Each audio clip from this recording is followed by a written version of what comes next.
Hey, thanks for tuning in. Thanks for joining me on this week's Wellness Wednesday. And watched a pretty entertaining morning show on the MLB Network. Matt Vasgersian, Reynolds, dissecting, talking about Carlos Rodon. Obviously, if you've been following the Yankees, following baseball, you know that Rodon, his ceiling is limitless, right? Lefty, throws hard, had a couple pretty good seasons, and leveraged that into a huge contract. And now he's front and center, coming off a rough year with the Yankees, and expectations are high. Making what, $27 million a year, sported an ERA of almost 7 last year, and velocity's down this year according to the numbers after his start last night or yesterday. And first pitch of the game, home run, and I'm pretty sure last pitch of the game or last batter ended up with a home run too. So expectations for him are high, as I said, and as we all know, media in New York is nothing like we've ever seen. If you're playing in New York, it's a hotbed. Expectations from the fans, the teams are through the roof, and if you don't perform, you know what? People are going to let you know, right? There's been instances where even the greats, Randy Johnson, he got off to a rocky start with the media, and they let him have it, right?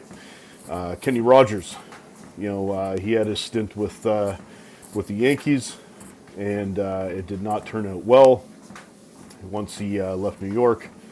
And I'm thinking back, I'm just going off the cuff. I'm pretty sure he got back to normal. Sonny Gray, another example. Expectations coming to New York, going to lead them to the promised land, and things didn't work out. He leaves New York, and puts his career back together, has a couple good years. Now he's the potential opening day starter for the Cardinals. Injuries may keep him off the mound for the first game, but he stepped up, and those the people that thought Sonny Gray was going to be the guy were right. But he had a hiccup in New York, and that's what happens. But then there's the Jeters, the Pettits, those guys who can block out the noise and perform.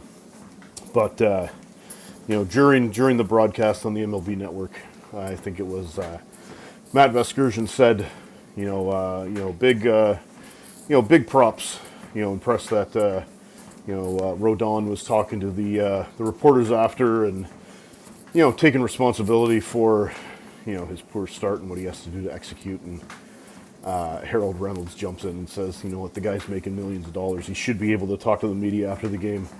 And I thought that was perfect, right? You look at it, be realistic. You're making $27 million a year. You get your ass kicked in a spring training game. People are expecting you to dial it up, in and out.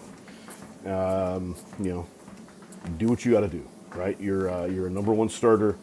You should be able to get through this no problem. But it's not working out that way. But again, two ends of the spectrum. You have one person saying, I respect him for, talking about his, shortcomings, talking about how he didn't perform on the field. Good for him. On the other end, you have an ex-player who's seen it all, done it all, saying, you know what, you pitched like shit. Talk to the guys after the game. Do what you got to do, but get better on the field. And that's that. It's you don't really hear that a lot. People are always sugarcoating it. Not really saying someone is not doing what they're supposed to do on the field and making excuses. But kudos to Harold Reynolds for just telling it like it is, right? You didn't pitch good. Talk to the media. Fix it, right? So, anyways, on that note, talk to you soon. Hope you have a great rest of the week, and we'll see you next week on Wellness Wednesday. See you guys. Bye.